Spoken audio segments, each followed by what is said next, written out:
Eu, como profissional da saúde e como paciente, eu senti e sinto que há uma lacuna grande em relação à abordagem do sofrimento espiritual e como mais uma dimensão de cuidado, né? Como a gente cuida de sofrimento físico, de sofrimento psicológico, eu acho que existe essa lacuna na abordagem do sofrimento espiritual. E percebendo isso, eu resolvi começar a estudar um pouco mais de questões, né, espiritualidade e também do cuidado, enfim. E quando eu comecei a estudar um pouco mais algumas coisas, eu comecei a perceber coisas que eu não percebia antes. E aí essas coisas começaram a me incomodar bastante. E percebia isso no ambiente de trabalho, percebia isso em relação a mim, como e quando paciente. E aí, em um momento, eu ouvi falar sobre abuso espiritual. Fui procurar algumas coisas, achei pouquíssima coisa a respeito. E aí, uma das pessoas que eu já ouvi muito falando sobre isso é você, o Luiz Saporetti. E por isso que eu resolvi chamar você aqui para fazer essa live hoje. Um dia eu escrevi alguma coisa no Instagram e tive uma enxurrada de questionamentos, de pessoas falando várias coisas. E aí eu acho que, da mesma forma que a gente precisa de letramento para falar sobre racismo, LGBTfobia, a gente precisa de letramento também para falar sobre abuso espiritual. E é por isso que eu te chamei aqui hoje. Legal. Então, eu queria, né, para Obrigado quem não pela te lembrança. conhece, é, para quem não te conhece, eu queria que você falasse um pouquinho de você, quem você é, o que você faz, antes da gente falar de abuso espiritual. Tá bom. Obrigado pelo convite, Paula. Para quem não sabe, a gente se conheceu lá na pós do Círio, né, de cuidado paliativo, É. né? Estou muito contente de estar aqui com você. É um assunto que eu gosto muito, você sabe, espiritualidade. Nos últimos anos eu tenho falado cada vez mais sobre abuso espiritual, as várias formas, né? E esse caminho é um caminho que começou há muito tempo atrás, né? Eu sempre fui um cara muito incomodado, né, na busca espiritual e transitando aí pela área de cuidado paliativo, geriatria, entrando em contato com as questões dos pacientes. Isso foi me incomodando cada vez mais, eu fui buscando novos caminhos e aí por questões profissionais e pessoais eu fui me inserindo na história da psicoterapia, né? Fui para uma formação aí com base na psicologia analítica do Jung, né? E depois outras formações, inclusive com traumas, questão de trauma, terapia do trauma, que dança bastante com essas coisas relativas a todo tipo de abuso, né? Que sempre são situações muito traumáticas. E ultimamente tenho falado disso, né? Porque eu também, talvez como você, tenho ficado incomodado com coisas que eu tenho visto, né? Especialmente na área de saúde, infelizmente até vindo de profissionais, né? Onde pessoas fragilizadas, crianças, idosos e doentes estão expostos a algumas situações delicadas, né? Então acho muito importante e muito oportuno você estar puxando essa conversa. Maravilha. Vamos lá, então. Acho que em primeiro lugar eu queria te perguntar o que que é abuso espiritual, né? Então, Então, a base do abuso é sempre essa relação desproporcional de poder, né? Onde alguém exerce um poder sobre uma pessoa que não tem condição, né, de se colocar por uma questão real ou uma questão imaginária, né? A primeira vez que eu entrei em contato com o termo abuso espiritual foi um capelão, né? O Purcell, que eu li um artigo sobre aquele que ele falava de abuso espiritual e terrorismo espiritual, né? E o que ele falava inicialmente, depois eu fui percebendo outras coisas, que o abuso se caracterizava, né, ele como capelão, pelo ato de fazer qualquer pessoa pensar que não estava à altura, né, independente do que fizesse, da benevolência de Deus, né, da presença de Deus, né? Coisa que acontece muito em algumas tradições, né? Essa coisa de ter o merecimento, Então ele coloca que a gente vive, na realidade, uma sociedade que sofre esse abuso de forma insidiosa, né? E aí ele traz estatísticas até de outros autores, onde mostra que assim a maioria Agora foi? foi. O que será que aconteceu? Despencou tudo aqui. Eu não sei. Eu achei que tinha sido o meu, não sei se foi o seu. Desconectou de repente. Não toquei em nada, juro. Não tem problema. O assunto é muito pesado. É, deve ser isso. Deve. Então, aí eu estava contando, né, que então quando ele trazia esse conceito, né, do abuso espiritual, né, Sim, então questão de merecimento que está muito presente em várias religiões, né, sim, e isso traz uma crise espiritual, né. Então, assim, ele trazia estatísticas, inclusive de outros autores, onde se via que as pessoas, frequentemente, quando estão prestes a morrer, elas precisam do perdão de Deus. E aí ele traz esse questionamento: por que as pessoas precisam de perdão na hora de morrer, né? O que está por detrás dessa necessidade de achar que você está inadequado aos olhos de Deus? Então, ele traz que a questão desse abuso, como ele caracterizava, ele era uma coisa insidiosa na sociedade, né? Vamos falar judaico-cristã, né? Ou seja, existe uma inadequação e a gente precisa se adequar, né? Isso a gente sabe pode trazer muito sofrimento, né? Diante de uma questão de saúde grave, uma doença incurável, porque a equação não fecha, né? Tipo, diante daquele sofrimento todo, se eu preciso ter um merecimento, então eu não tenho merecimento, né? Para ter uma sim, cura, para ficar em paz, para não ter dor. Então ele traz isso como uma forma de abuso e ele trazia a questão do terrorismo, né? Ou seja, de incitar o terror nas pessoas, né? Como uma forma de abuso religioso. A partir daí eu comecei a fuçar, né? E estudar e existem várias formas, né? De abuso espiritual, algumas muito claras que hoje a gente já consegue identificar com certa frequência, mas muitas que são sutis, né? Assim como o racismo, né, pode ser estrutural, questões de gênero podem ser estruturais, né? Questões de religião também podem ser estruturais, né? Então, como a gente vive uma sociedade judaico-cristã, por exemplo, ninguém se apercebe de possíveis abusos, né? Quando, por exemplo, você está num hospital e você tem um objeto de culto no quarto, né?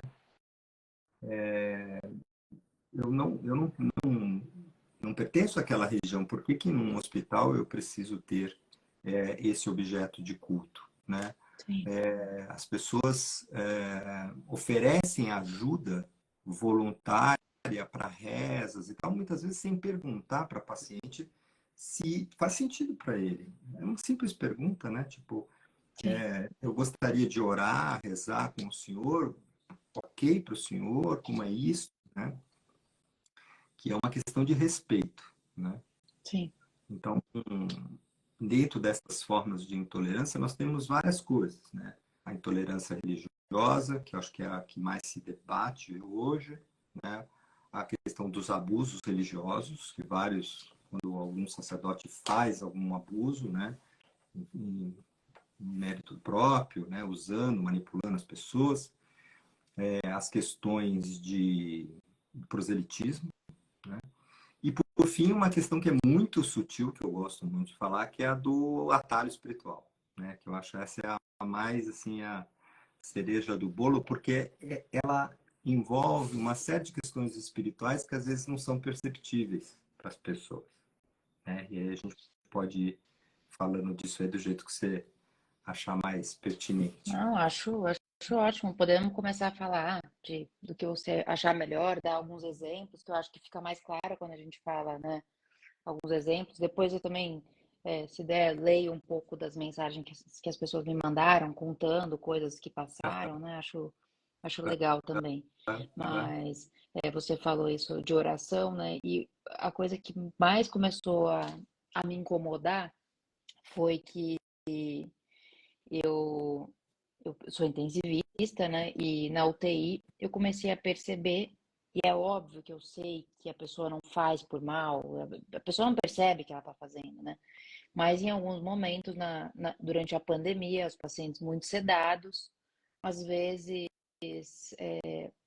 algum técnico de enfermagem, algum enfermeiro entrava no quarto e entrava com algum cântico, algum louvor, alguma música para colocar para aquele paciente enquanto cuidava dele. Uhum, uhum. E ninguém perguntava para ele se ele queria, ou ninguém olhava no prontuário se tinha alguma religião ali que estava já escrita.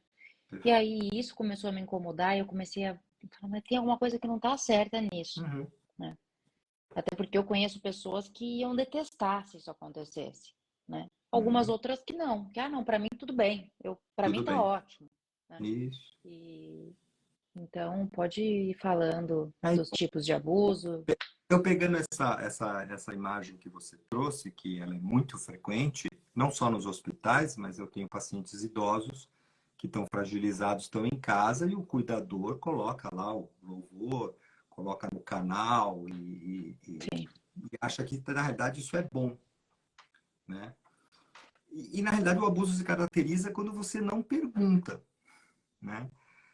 Então, assim, olha, eu sou dessa religião, eu gosto disso aqui, gosto daquilo outro, tudo bem, né? Podemos colocar, podemos ouvir junto. Muitas pessoas vão falar, sim, que legal, né? Tem pacientes que, nossa, tudo que é para o bem, ótimo, traga, sim, deixa vir. Mas isso pode caracterizar. Então, eu acho que tem uma questão de respeito, né? Que é simplesmente perguntar. Olha, eu ouço esse canto, esse ponto cantado, louvor, qualquer coisa, e eu, tudo bem para o senhor ouvir, o senhor acha que é interessante? Com uma delicadeza, porque a pessoa, quando está fragilizada e ela depende do cuidado de alguém, muitas vezes ela vai se submeter, né? Porque você está numa relação de dependência. sim, E isso já traz de frente uma coisa, quem são as pessoas mais sujeitas a esse tipo de abuso, né? Por quê? Idosos, crianças, pessoas adoecidas, com doenças mentais, né? São muito sujeitos a todo tipo de abuso espiritual, né? Por quê? A pessoa está fragilizada, né? Como que ela vai reagir a alguém que está dando cuidado, né? sim, Então, no caso aí que você contou, eu acho que é uma questão que passa por uma questão estrutural, né? Tipo assim, tudo bem se eu colocar um canto religioso católico, cristão, mas se alguém na UTI colocar lá um atabaque para tocar, vai causar. vai, Teve uma certa vez que uma mãe de santo, me contaram essa história, uma mãe de santo numa UTI pediátrica, né, que era a madrinha da criança que estava morrendo, entrou na UTI e a mãe junto, né, eles eram da mesma crença afro-brasileira, e a criança morrendo, a médica junto, a mãe de santo pediu autorização para ficar descalça só. Ela ficou descalça, pegou a criança no colo, ficou com ela no colo, a mãe junto. A mãe morreu ali com a bênção, elas cantando baixinho, sem causar nenhum alvoroço no UTI. Uma cena delicada, linda, emocionante. No dia seguinte, a médica que estava junto dessa cena, que teve uma presença de espírito muito boa de estar junto, foi chamada na diretoria para explicar como que ela autoriza um ritual de umbanda dentro da UTI. Isso caracteriza uma situação de intolerância religiosa, né? Por quê? Assim, se fosse um padre dando uma bênção, ninguém teria nenhum problema, né? Então, assim, como é de uma tradição afro, né? Lá, o que essa pessoa está vendo? Precisa de uma autorização. Isso é muito triste, né? Mostra uma falta de empatia com a dor dos outros, né? E mostra uma própria vulnerabilidade com respeito à própria crença, né? Porque se eu tenho uma crença que está tão convicta dentro de mim, por que eu tenho medo da crença do outro, né? Sim. Isso sempre me chama atenção nessas situações, porque eu preciso convencer o outro da minha verdade, né?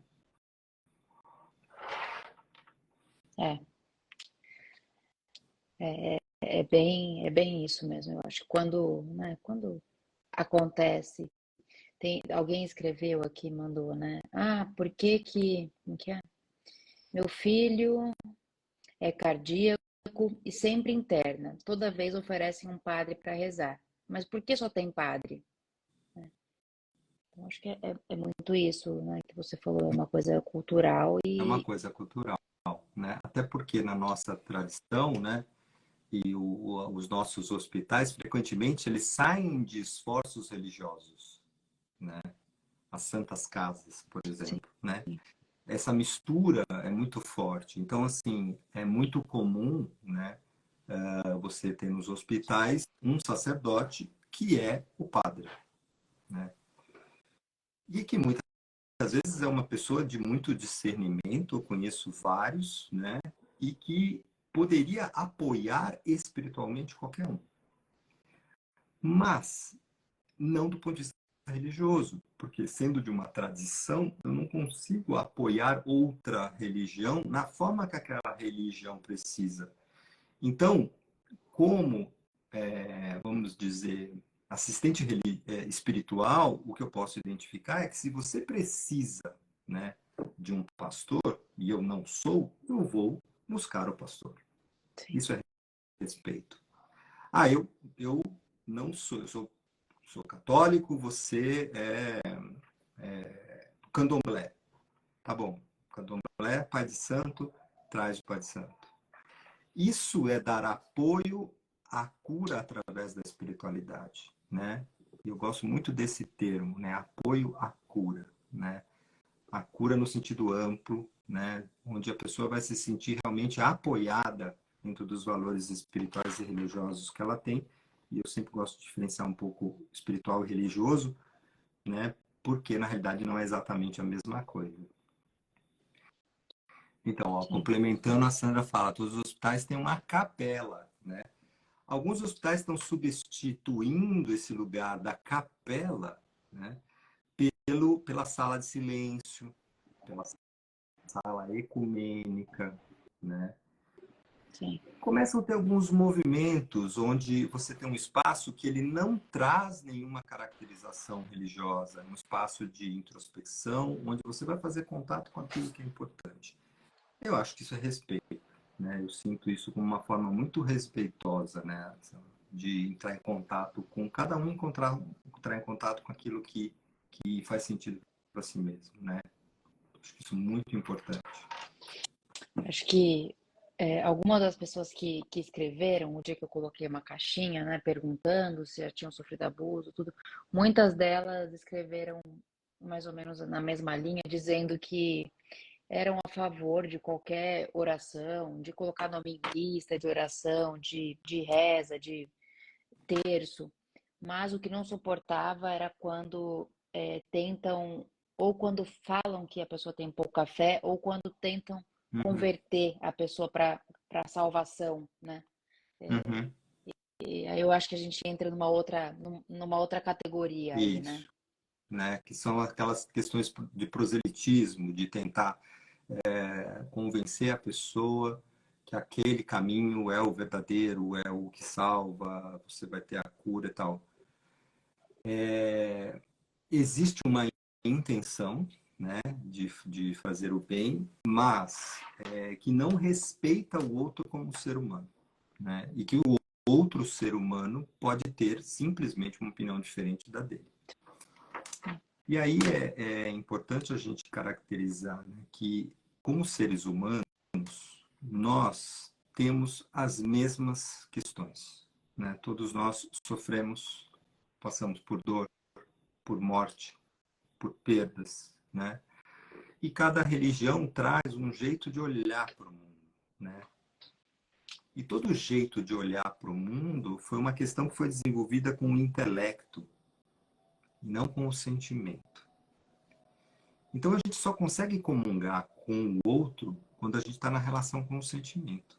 Porque o sentimento é o sentimento, né? A dor de uma mãe que perde um filho, a dor de uma doença grave, né? Dessa ameaça e tal, todo mundo vai sentir. A gente consegue sentir no outro isso.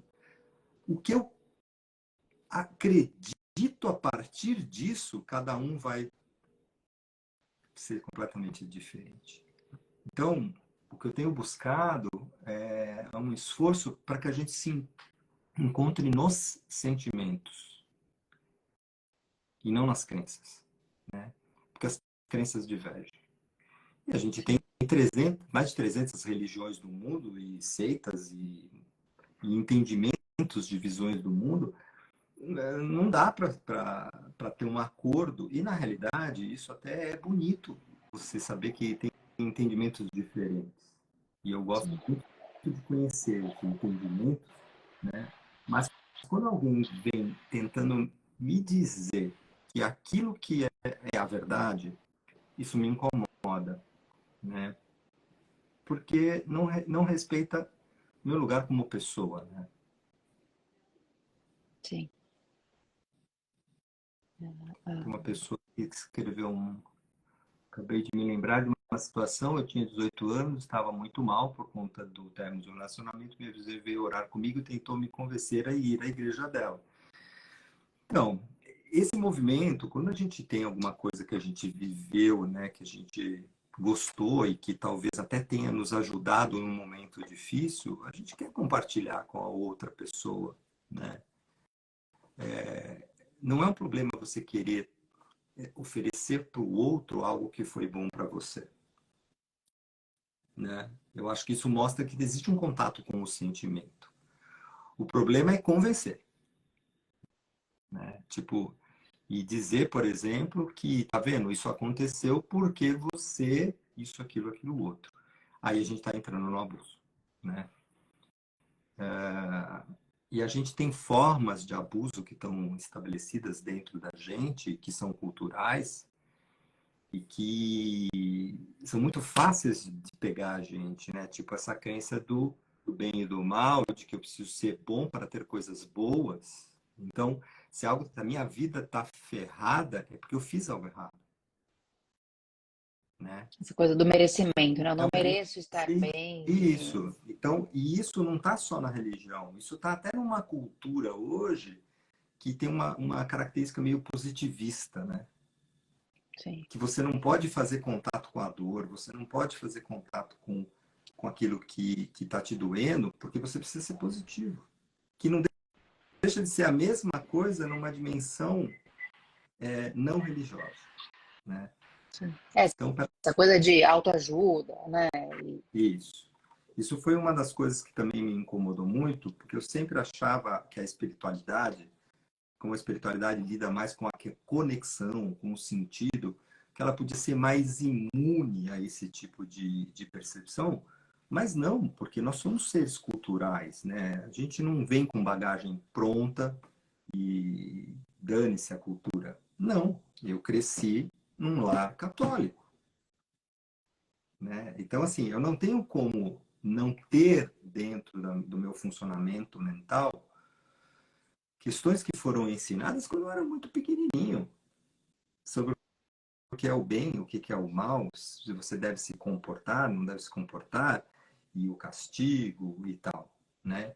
Então isso está dentro, e às vezes são anos, né, de psicoterapia para você se libertar desses lugares, dessas falas, né?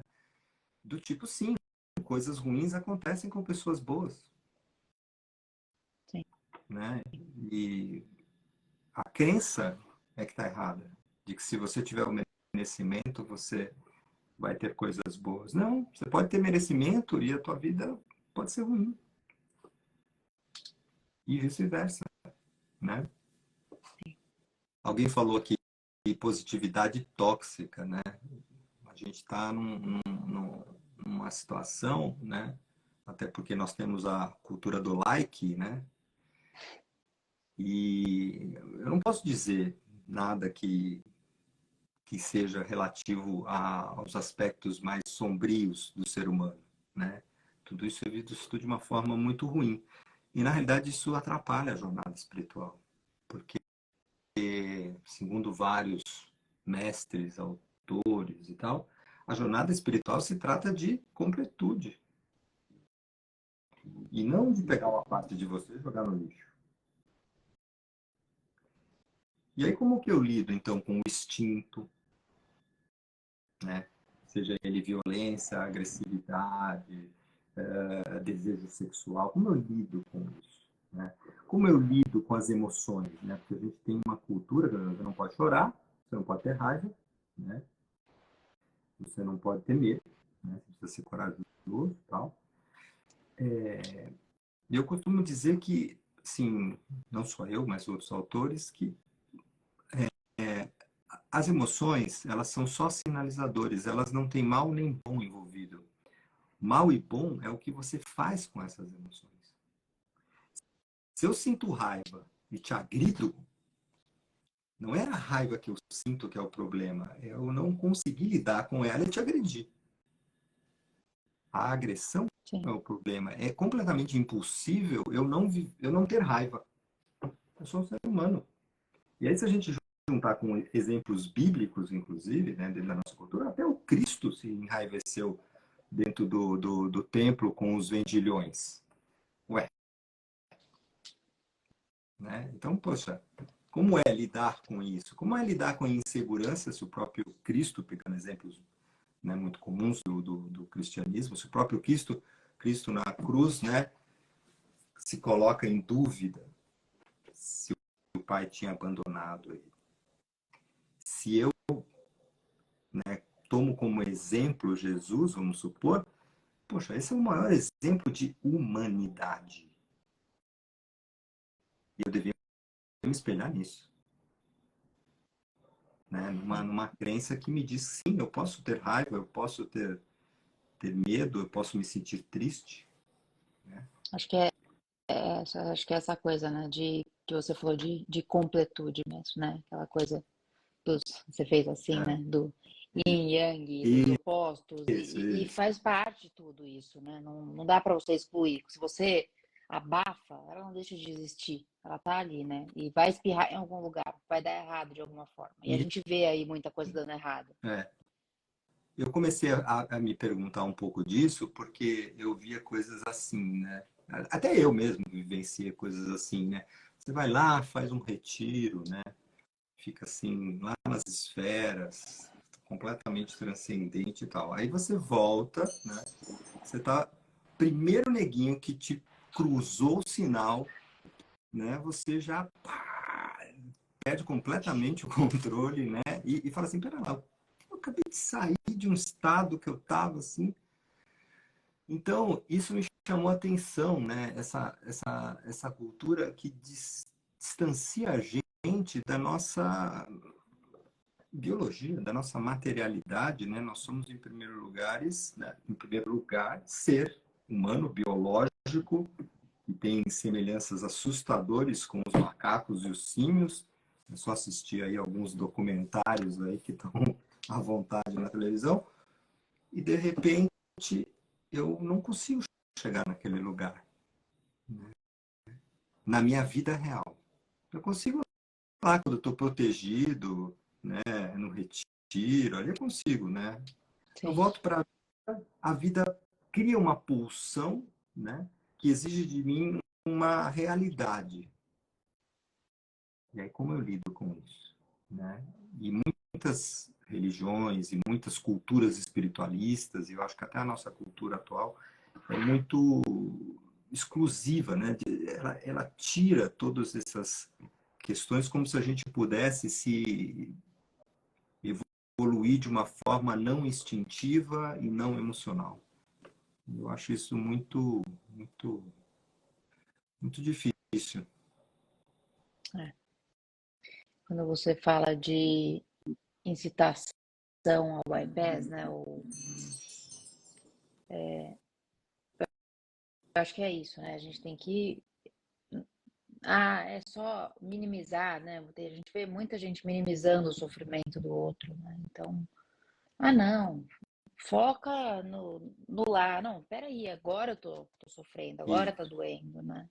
Então, e a gente vê isso. muito, né? Como médicos aqui, a gente vê muito médico fazendo isso, né? Então, o Uhum. paciente está falando que tá mal, que tá isso, e aí vira uma coisa tão maluca, né? Que às vezes eu vejo o paciente com dor, achando que faz parte do sofrimento dele ter dor, de tanto que falaram para ele que, não, isso faz parte, vamos focar lá no final do tratamento. Então o paciente não Isso, reclama que tem dor, né? Não, o isso. médico falou que fazia parte. É uma crença, né? Sim, É uma crença, né? Se essa crença for trazida dentro de um contexto espiritual, a gente está falando de uma forma de abuso, né? Se ela for dentro de um outro contexto, né? Isso será outro tipo de abuso, né? Mas no contexto espiritual a gente vê com certa frequência essa crença, né? De que o sofrimento é um caminho para algo maior. sim,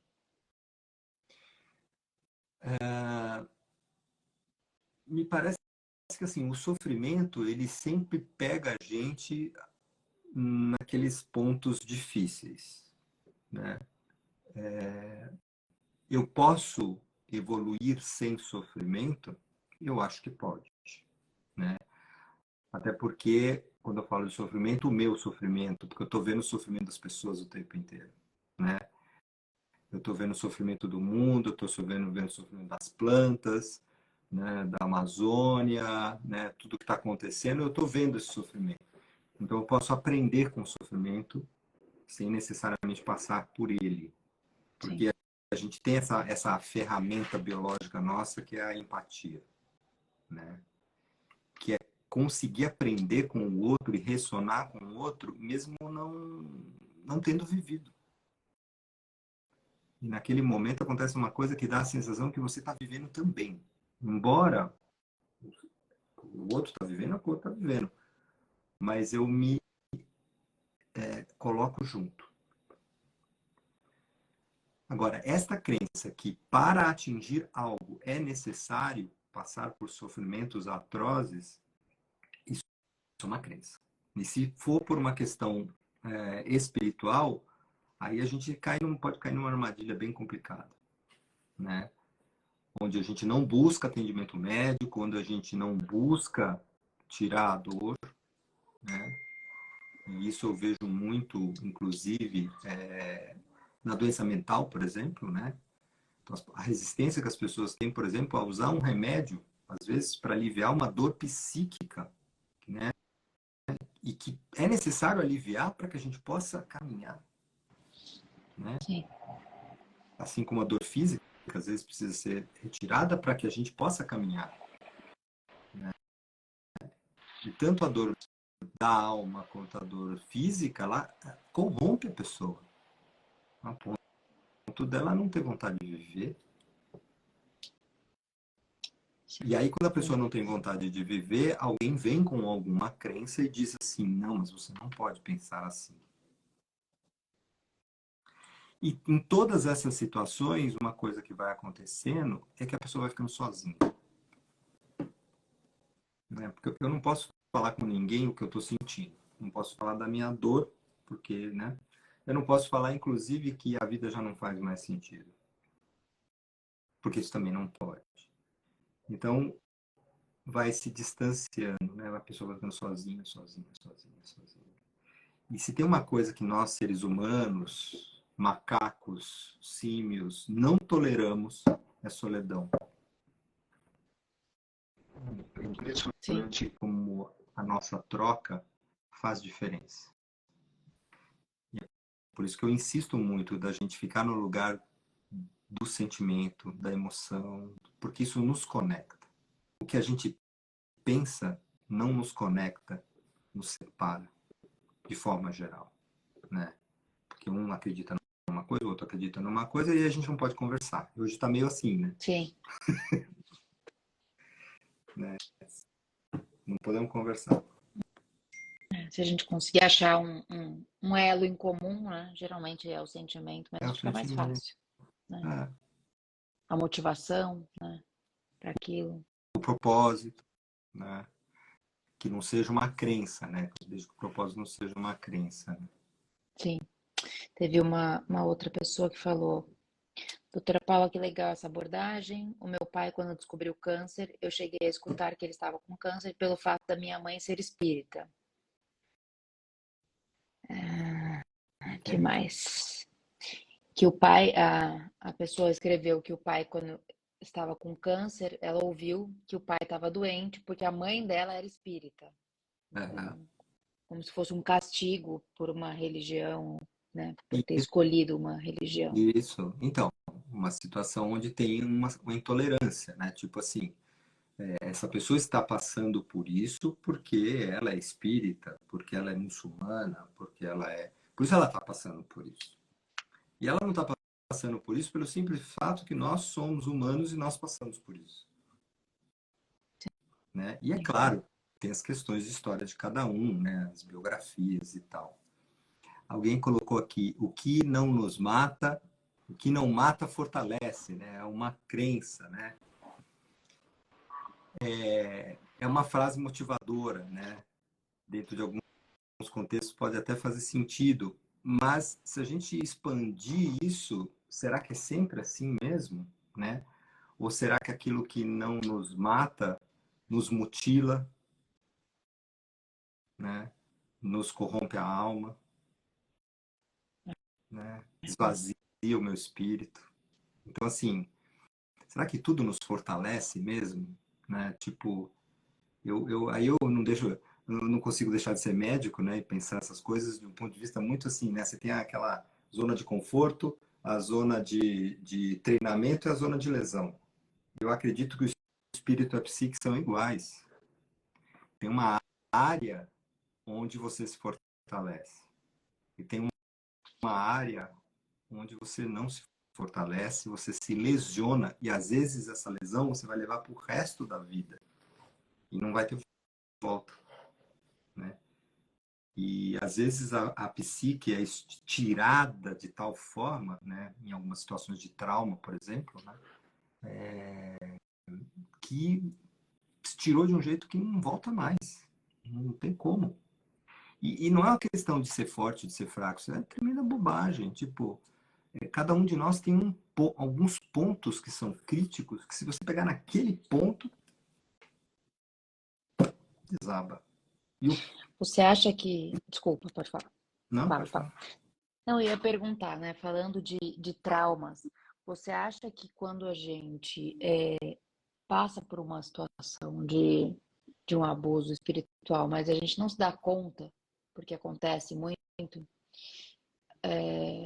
o sofrimento é menor do que quando a gente percebe? É, quando é uma coisa que você não percebeu, né?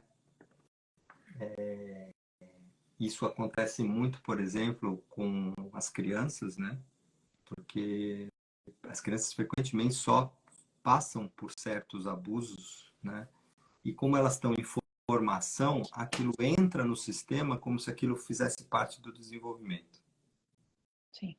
E aí, ao longo da jornada, chega um momento que ele olha para aquilo e não. Por exemplo, ele tem um comportamento que não faz o mínimo sentido, ele até sabe que não faz o mínimo sentido,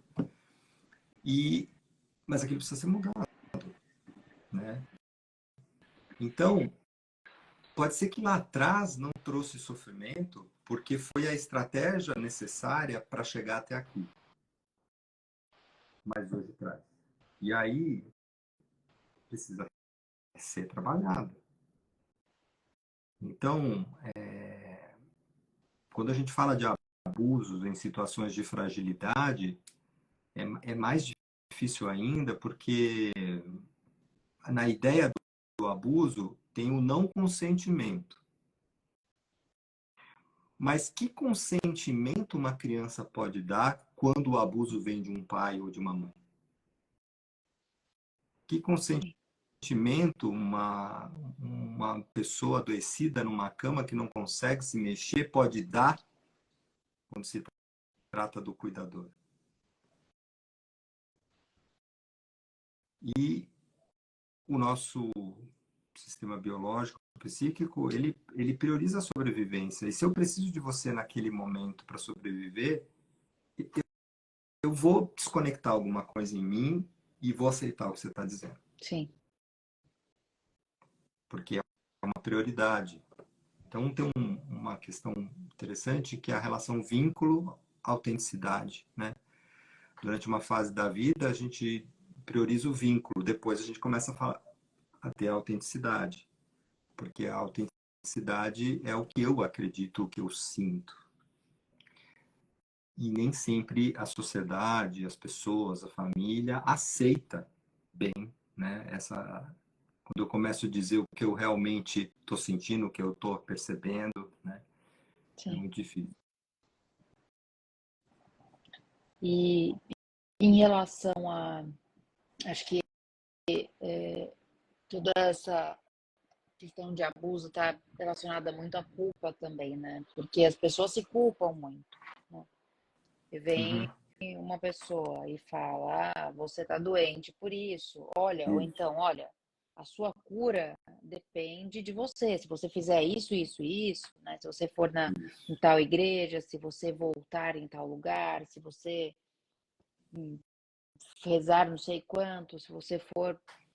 Depende de você, né? E óbvio que não depende. Né? A culpa é um mecanismo cultural, né, quase todas as culturas, né, que tem a ver com esse controle da autenticidade, né?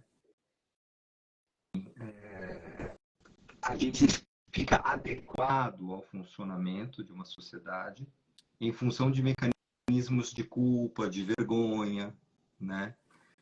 E isso tem um jogo, né, para tentar manter as pessoas dentro de um escopo civilizatório, né? Quando eu levo essa culpa para o divino, aí eu estou falando do abuso espiritual. Então, assim, não sou eu, seu pai, que está dizendo que você não deve fazer isso. É Deus, né? Aí a gente está trazendo uma fonte, né, que é absoluta, que está completamente fora da nossa capacidade de entendimento, como se isso define o que eu tenho que fazer. E essas frases ficam ecoando na vida da pessoa, né? Sim. Até a pessoa se perceber e falar assim, não, mas por que eu faço isso? Né? Porque quando era porque meu pai dizia, é mais fácil de você falar, bom, eu não concordo com meu pai, eu não vou fazer. Né? Agora, quando é um ser absoluto, que é imaginário, isso é uma potência da mente humana, né? Criar essa coisa imaginária e tornar ela absoluta, real, e transmitir para o outro, né? Isso é uma das nossas grandes potências da nossa linguagem, né? O Yuval, lá no livro do Homo Sapiens, traz isso muito forte, né? Que essa é a nossa potência, né? Como o nosso cérebro faz isso muito bem. E aí, quando eu transmito isso para o absoluto, aí eu consigo fazer qualquer coisa. E aí é muito difícil tirar da cabeça da pessoa, porque está numa dimensão que eu não posso discordar do absoluto. Aí eu tenho que matar a Deus antes de discordar. Porque se ele é absoluto, né? É Sim. complicado. Olha quem está aqui. Isso que vocês trazem da culpa, merecimento, lembra muito a famosa meritocracia, que vem muito também em relação ao sucesso, sobretudo profissional. Isso mesmo, né? Assim, que também está se mostrando nessa meritocracia, né? O que é isso, afinal, né? As pessoas conquistam coisas na vida por mérito. Mas e as oportunidades? Né? Que oportunidades eu tive e que milhões não tiveram?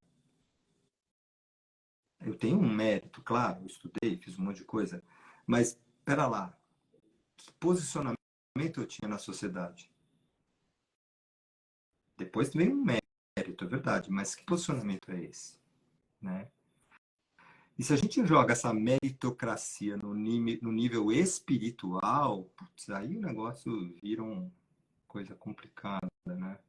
Quando estive doente, disseram que meu câncer uterino era por causa dos filhos com quem eu tinha me comprometido a ter e não tive. Olha só, né? Ou seja, em função de abortos, né? Tipo assim, foi assim que eu entendi a frase. A mulher que passou por uma situação de aborto, ela está vivendo um sofrimento, né? Em si mesmo, né? E eu fico me perguntando qual é a empatia da pessoa quando a pessoa joga ainda em cima da pessoa que passou por uma situação tão difícil, né? A culpa de, tá vendo? Olha, o teu câncer é por causa disso, né? Eu fico me perguntando, muitas vezes, o que o Cristo diria,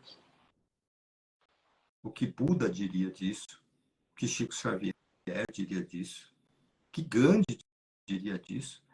Tem umas coisas engraçadas assim, nessa área, né? Eu gosto muito dos exemplos que os mestres dão, não os que as pessoas escreveram depois, né? Mas algumas histórias, né? Então eu não consigo entender esse tipo de lógica, né? Ou seja, qual é é uma crença, é uma crença. E aí a pessoa joga isso em cima de você, isso é um tremendo de um abuso, né? Só que dentro da nossa cultura, esse tipo de abuso é tão aceito como uma verdade, afinal, né, tem questões religiosas envolvidas nisso também, na questão do aborto e tudo mais, e você fica aprisionado nisso. Né? Eu sinto muito por você ter ouvido isso. Ela tá falando aqui, ó, que não foi aborto, simplesmente não aconteceu. Ela encontrei o parceiro, o cenário não aconteceu. Então ela não engravidou. E aí Então, acho que fala. aí simplesmente não aconteceu, e aí eu fico mais boquiaberto. Porque se a vida não te trouxe isso, né, por que que... E existe essa causalidade, né, entre aquilo que você fez e as consequências do que você fez, é uma visão que eu diria newtoniana da existência, né, mecanicista, como se isso gerasse aquilo. E a gente e o ser humano é muito simplório na mente de achar que isso acontece por causa daquilo, né? Quando o universo é uma coisa extremamente complexa, que a gente não tem a mínima condição de entender o que está acontecendo, né? Num universo tão vasto, com tantas coisas. Então, afirmar uma coisa dessa para mim, é muito triste. E sim, é um abuso, eu diria, espiritual no sentido de sentido, né? Do sentido que foi dado para o que você viveu, né? Tem outras. Já passei por isso muitas vezes. Estou fazendo quimioterapia no momento e muita gente fala que eu tô doente porque não tive fé ou porque pensei muito negativo. É Uhum. surreal quererem que a gente se sinta culpado por estar doente. Isso, é isso mesmo, né? E isso é um abuso, sim, é uma forma de abuso. É uma forma de abuso como o Purcell contou lá nesse artigo, né? Você tem que ter esse merecimento. E aí, como eu explico um monte de outras pessoas que morreram? Como eu explico a morte de Jesus Cristo na cruz? Tem uma outra pessoa que falou: é tema maravilhoso, já passei por isso com a minha mãe. Deus sabe o que faz, tenha fé. Minha mãe faleceu, então foi falta de fé ou Deus a matou? Então, a crença cria situações, né, que a razão não consegue explicar, porque você fez um raciocínio, né? E esse raciocínio chegou nesse ponto, você fala assim, bom, então Deus a matou, né? É. Então, assim, bom, se Deus é bom, então por que ele tolera o mal? Isso é crença, né? Então, pera lá. Se o meu Deus é um Deus que é absolutamente bom, eu só consigo explicar o mal porque existe uma segunda força no universo que criou. Então, o universo não foi criado por Deus, porque existem duas forças, né? Então, se você vai tentando fazer um raciocínio desse jeito, a cabeça não consegue acompanhar. E é muito nesse ponto que eu gosto de trabalhar, que assim, a relação espiritual verdadeira, a conexão com o sagrado, com o mistério, ela é transcendente às funções cognitivas, né? São experiências que você tem de êxtase que você não sabe explicar. Não tem como explicar. E é nesse lugar que às vezes acontece verdadeiras curas, né? Onde você se conecta, né? Com algo que é muito maior, mas que você não sabe explicar, né? Na tradição dos índios americanos, né, tem uma frase que eu gosto muito, né, quando a coisa começa a complicar demais, a explicação começa a complicar demais, eles falam assim: isso são coisas do grande mistério. Eu acho isso de uma sabedoria tremenda, porque tem coisas que estão no grande mistério, eu não tenho como explicar certas coisas. Não tenta. Não dá para na minha cabeça para explicar por que uma criança nasce com uma doença mortal. Uma criança. Não dá para entender por que milhares de crianças são mortas todos os anos de formas as mais diversas. Não dá para justificar uma série de atrocidades que o ser humano faz, exceto pelo fato de que biologicamente o ser humano faz, assim como os macacos e os símios. E eu acho que a gente deveria estudar mais o comportamento dos nossos amigos primatas para entender um pouquinho quem nós somos, né? Se você, para quem gosta de série, assistir lá o Império dos Chimpanzés, você olha e fala assim, gente, tá tudo ali, né? O grupo, o A bando, como é que forma que eles se conectam um com o empatia, outro. como é que eles se conectam um com o outro, a falta de conexão, como ela é mortal. O bando adversário, né? Eu identifico o bando adversário, não tem conversa, é porrada. Então você fala assim, gente. E aí, de novo, não se trata da gente falar isto é errado. Não, não. Isto é isto. O que eu vou fazer com isso é que me define. Posso ter a vontade de qualquer coisa, raiva, tristeza, instinto, agressão, sexualidade. O que vai me definir como caráter humano é o que eu faço com essas coisas, não o que eu sinto. Porque sentir a gente vai sentir. E aí é onde a gente não pode fazer o bypass. De falar, ah, não, eu preciso ser isso ou aquilo outro. Não, não pense nisso, se conecte com aquilo. Não. Pera, vamos olhar por que você está com raiva. Um dos meus maiores desafios em terapia é trazer para os pacientes isso, né? Tipo, o que você sentiu? E a pessoa já começa a se justificar. Não, o que você sentiu? Até a pessoa dizer que ela sentiu raiva, demora. Porque eu não posso sentir raiva. É errado. Se você aprendeu a não sentir raiva porque teu pai te ensinou, é uma questão. Se foi Deus que criou a tua raiva, é abuso espiritual. Sim.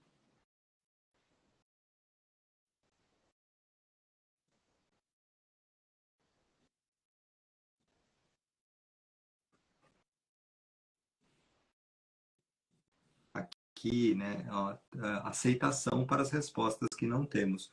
Eu gostei disso. Aceitação e acolhimento para as respostas que não temos. Aí eu gosto muito daquela que fala para dar uma frase que eu acho muito sábia, que eu acho que é de São Tomás de Aquino, que fala para dar força para mudar aquilo que precisa ser mudado, né?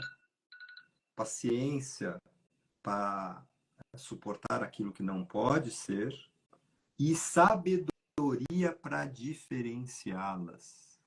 Acho isso genial. Porque realmente, se a gente entra numa cultura de aceitação exacerbada, também a gente começa a não fazer aquilo que é necessário. Então, perceber o que pode ser mudado e o que não pode é importante. Então, assim, não existe como eu não sentir as coisas. Isso não é possível. O que eu vou fazer com o que eu sinto, aí sim. Aí é onde está a sabedoria. Né? Então, paciência com o que você sente e muita coragem para você encarar o que você tem que fazer com o que você sente. Né? Eu acabei de fazer uma relação que eu achei interessante aqui com a frase. O que diriam os animais?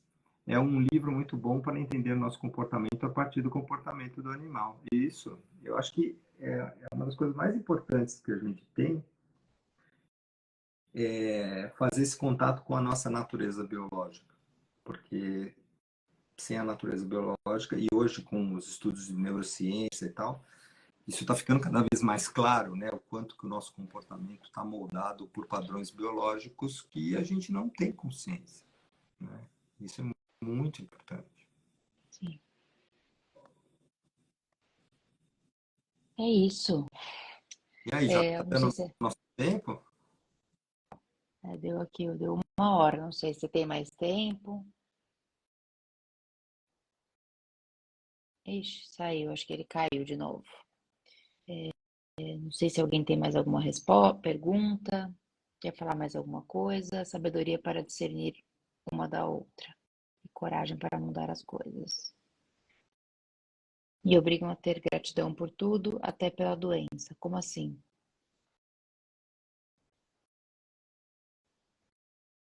Peraí.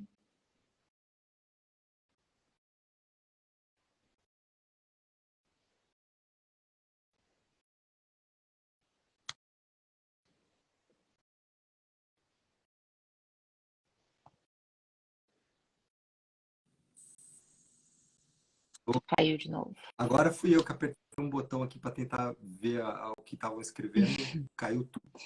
Não tem importância. Aqui, a Helena escreveu: me obrigam a ter gratidão por tudo, até pela doença. Como assim? Se sinto que estar com ela não é legal. Então, aí é uma indução ao bypass. Porque você, assim, quando a pessoa está falando de sentir a gratidão, né, até a gente pode pensar de chegar num ponto onde você está em paz com o que está acontecendo, né? E esse é um lugar onde ocorre o que a gente chama do healing, né? Onde a ferida ou a doença não te controla mais, ela não te define mais, né? Mas para você chegar nisso, você precisa fazer contato com a tua raiva. Você precisa fazer contato com o seu medo, né? Para que um dia você consiga chegar nesse healing onde a doença não mais controla teu ser. E aí o ser pode ficar íntegro. E nesse sentido pode haver uma paz. Mas você agradecer por algo ruim é incitar um bypass, né? E existe essa cultura. Inclusive, existe a cultura que se você conseguir fazer isso, a tua doença vai ficar boa. Né? E não se trata disso. E até tem uma coisa muito interessante nas traduções dos livros, né? Do inglês para o português, porque existe o healing e o cure, né? E tudo é traduzido como cura. E healing é, na realidade, trazer a integridade do ser de volta. Né? O healing, o que define é que a ferida não te domina mais. Não é que a ferida não existe. Então, não quer dizer que a doença não existe, ela só não te domina. E muitas coisas na vida, a gente vai buscar esse senso de healing. Por exemplo, o envelhecimento só é possível se você se manter íntegro. E para isso, você vai ter que olhar para suas perdas. E envelhecer é lidar com perdas todos os dias. Então, dentro de uma cultura de bypass, eu não olho para as minhas perdas. Não, é perda. E o único jeito da gente passar pelo luto né, integrar o luto ali na frente é passar por ele. Quanto mais se negar a perda, mais essa ferida vai ficar aberta.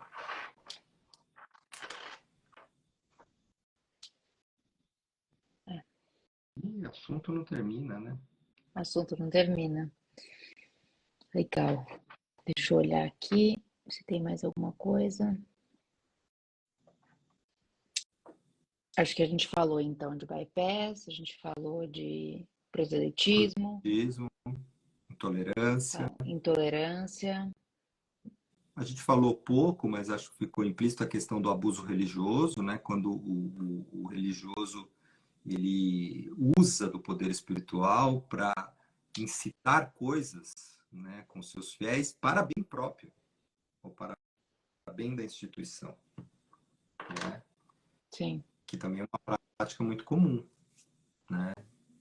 Então, isso é uma outra forma de abuso. E, na realidade, a gente poderia ir aí pensando várias coisas, né?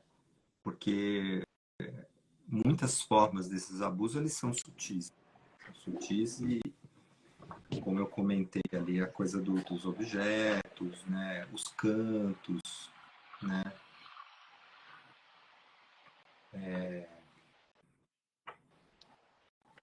Eu sempre também falo, né? As pessoas às vezes pregando salvação na sua porta. Como que é isso, né? Tipo, você não me conhece, você chega na minha porta pregando de novo. Aí eu falo a mesma coisa. Não, não vai ser uma questão de intolerância, assim, quando um sheik, um pai de santo chega também pregando suas coisas e tá todo mundo bem. Mas a gente sabe que não é bem assim, né? Tudo bem se for uma tradição cristã que está pregando. Se for qualquer outra coisa. E a gente não falou de um assunto que eu gosto muito, que são os ateus, né? Porque é quase assim, quando a pessoa fala que vira um. Né? A pessoa não é. Outro dia eu fiquei sabendo de um médico que recebeu uma queixa num saque, porque uma Hum, família reclamou como que podia um médico ateu estar atendendo naquele hospital. uau. Uau, né? O que, o que tem duas coisas. Tem uma questão aí de intolerância religiosa, né? Com a crença do colega. Dois, tem uma incapacidade de perceber que a gente não deve criar provas contra nós mesmos, né? Porque, sim, quando você faz uma queixa dessa no saque, a pessoa tem uma convicção tão grande que ela está correta, que ela não percebe que ela está assinando embaixo o crime de intolerância. É. Né? Tipo assim, eu não fiquei sabendo o que deu no final, espero que não tenha causado nenhum mal-estar para o colega ser chamado de ateu, mas poderia, né, dependendo da instituição, criar um problema. Sim. O hospital, assim como as escolas, são laicos. Deveriam ser, né? São, a Sandra colocou aqui, são laicos. 3 pontinhos. Né? Nosso Estado, teoricamente, também deveria ser um Estado laico, mas não é o que parece diante de tudo que a gente está vendo acontecendo nos últimos tempos, né? Tipo assim, a Sim. mistura entre as questões religiosas e as questões de crença de uma maioria, né? Sempre, né, oprimindo a minoria, né? E de novo eu volto a perguntar o que Jesus acharia disso. E acho que é aquilo, né? Não existe problema em muita coisa, né? Existe uma falta de respeito, de não perguntar para o outro se ele Isso, quer aquilo, né? Então, assim, isso, é só tudo isso. bem, você quer falar alguma coisa, você quer Né? fazer uma oração, você quer. Pergunte se eu quero, se para mim vai fazer bem, né? Acho que é mais simples ainda, É, né? é mais simples. E sabe uma coisa que eu percebi ao longo do tempo também, que assim, claro, eu, como todo mundo, tenho as minhas questões, gosto mais disso, daquilo, coisa que faz sentido, coisa que não faz sentido. Mas quando uma pessoa com qual eu tenho afeto, que eu me sinto bem, se ela virar para mim e falar assim, eu queria te oferecer uma oração, um passe, o que for, vindo daquela pessoa, pode vir. Então não se trata tanto da crença em si, mas do vínculo que eu tenho com a pessoa. E que garante para mim que o que está vindo ali é bom. E eu acho que a gente Sim. também tem que parar para pensar isso. Quantas vezes nas oficinas de espiritualidade, né, depois de um tempão, a pessoa fala assim, ah, eu sou... Teve uma vez a pessoa falou assim, eu sou Wicca. Né? Mais, acho que 99% das pessoas não sabiam o que era Wicca, né? Que é de uma tradição. Ela brincou, falou assim, eu sou bruxa. E a reação das pessoas foi engraçadíssima, porque as pessoas já se conheciam muito bem, e todo mundo sabia que aquela mulher era uma pessoa super caridosa, super boa, e de repente ela é Wicca. Isso não faz sentido, ela é uma bruxa, ela é ateia, ela não acredita em Deus. Como pode? Né? De É, novo, né?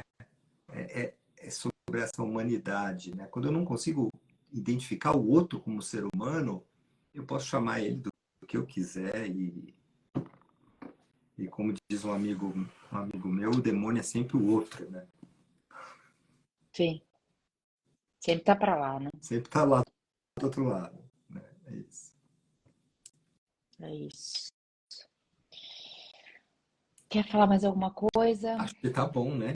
Acho que tá bom por hoje. Tá Se precisar, a gente fala mais ótimo. outro dia, né? A gente volta no assunto. Vamos sim. Queria te agradecer muito pela Obrigado. disponibilidade de vir aqui, pra gente.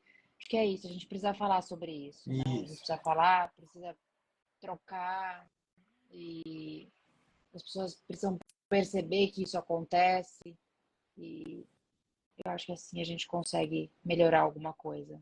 Sim, sim. Muito obrigada. Um Obrigado prazer te você, ouvir obrigado sempre. todo mundo aí que Obrigado a todo mundo participou. que ficou aqui nessa segunda-feira. E vou tentar deixar salvo aqui. Não sei se eu vou conseguir, mas eu vou tentar. Eu sempre E tenho esse problema é, também.